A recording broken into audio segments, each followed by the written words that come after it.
Assalamualaikum warahmatullahi wabarakatuh. Perkenalkan, nama saya Sunarti, kelas 3C, Prodi Hukum Tata Negara, dengan NIM 106240091. Di sini saya akan memaparkan materi dengan judul Pembuat Subjek Objek Hukum dan dalam Sistem Hukum Islam.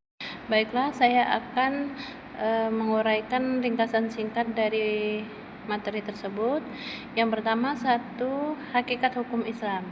Hukum Islam adalah aturan Allah untuk kemaslahatan di dunia dan akhirat, bersumber dari Al-Quran dan Sunnah, dengan tujuan menjaga agama, jiwa, akal, keturunan, dan harta atau maqasid syariah yang bersifat ilahiyah dari Allah dan insaniyah yang diolah manusia lewat ijtihad. Memahami sistem hukum Islam melalui 3 pilar fundamental, yaitu pembuat hukum, subjek hukum, dan objek hukum yang membentuk kerangka syariat yang komprehensif dan aplikatif. Yang kedua, pembuat hukum atau syari atau hakim. Pembuat hukum atau al-syari adalah pihak yang memiliki otoritas absolut untuk menetapkan hukum. Dalam Islam, hanya Allah Subhanahu wa Ta'ala yang berhak membuat hukum. Dalil utamanya yaitu Quran Surah Al-An'am ayat 57, Innil hukmu illa lillah. Dalam Quran Surah Yusuf ayat 40, Innil hukmu illa lillah amara ala ta'budu illa iyah. Dalam Quran Surah Al-Hasyr ayat 7, apa yang diberikan Rasul kepadamu maka ambillah. Di sini terdapat juga peran Rasulullah Shallallahu Alaihi Wasallam sebagai penyampai, penjelas, dan penafsir hukum. Peran ulama atau mujtahid sebagai penafsir hukum melalui ijtihad. Akal berperan memahami hikmah hukum, tapi keputusan akhir tetap milik wahyu Allah Subhanahu wa Ta'ala. Terdapat beberapa contoh konkret implementasinya, yaitu yang pertama, sholat 5 waktu. Sholat 5 waktu ditetapkan oleh Allah. Tentang cara pengerjaannya dijelaskan oleh Rasul.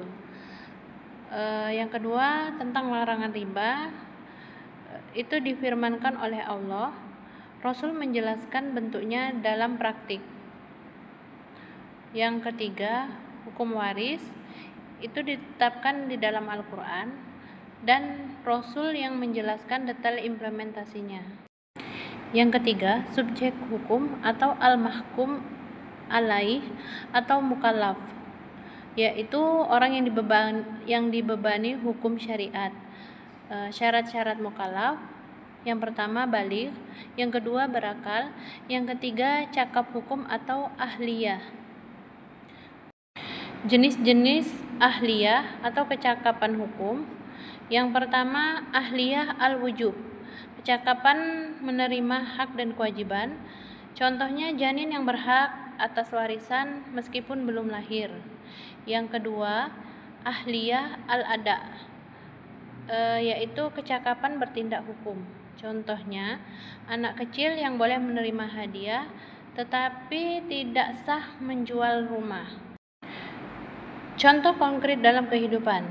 Yang pertama, mahasiswa baligh dan berakal wajib sholat, puasa, dan membayar zakat.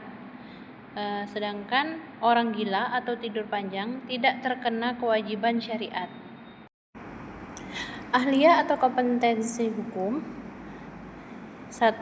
Ahliyatul wujub atau kapasitas memiliki hak, yaitu kemampuan dasar menerima hak dan kewajiban, berlaku sejak lahir hingga meninggal, bersifat universal, tidak terkait kondisi fisik atau mental. Contohnya, hak waris anak sejak dilahirkan dan hak pengasuhan atau hadanah bagi anak di bawah umur. Yang kedua, ahliyatul ada atau kapasitas bertindak hukum, yaitu kemampuan melakukan perbuatan hukum secara mandiri, memasyarakatkan kecakapan akal dan kedewasaan, berbeda tingkatannya sesuai perkembangan individu. Contohnya, usia balik sebagai persyaratan pernikahan. Yang kedua, kemampuan memberikan persetujuan nikah. Yang ketiga, kewenangan menceraikan atau menerima cerai. Yang ketiga, objek hukum atau mahkum fih, yaitu perbuatan mukallaf yang menjadi sasaran hukum syara. Syarat-syarat mahkum fih: yang pertama, diketahui tata cara pelaksanaannya. Yang kedua, diyakini berasal dari Allah dan Rasul. Yang ketiga, dalam batas kemampuan manusia. Penghalang kecakapan hukum antara lain penghalang kodrati, yaitu gila, pingsan, tidur atau lupa. Yang kedua, penghalang non kodrati, yaitu terpaksa, jahil atau tidak tahu, mabuk, sakit berat. Contoh konkret penghalang yaitu orang-orang yang pingsan tidak berdosa karena meninggalkan sholat. Yang kedua, orang dipaksa makan saat puasa tidak berdosa dan puasanya tetap sah. Kesimpulan dari sistem hukum Islam yang utuh. Yang pertama, sumbernya. Allah sebagai pembuat hukum, Rasul sebagai penyampai dan penafsir. Fleksibilitasnya, penghalang menjadi batas pengecualian taklif. Instrumennya, akal sebagai sarana memahami hikmah hukum, penerimanya, mukallaf yang memenuhi syarat, objeknya, perbuatan manusia yang bernilai syariat. Baiklah, sekian pemaparan materi dari saya. Semoga pemaparan materi ini dapat bermanfaat bagi kita semua. Saya akhiri. Wassalamualaikum warahmatullahi wabarakatuh.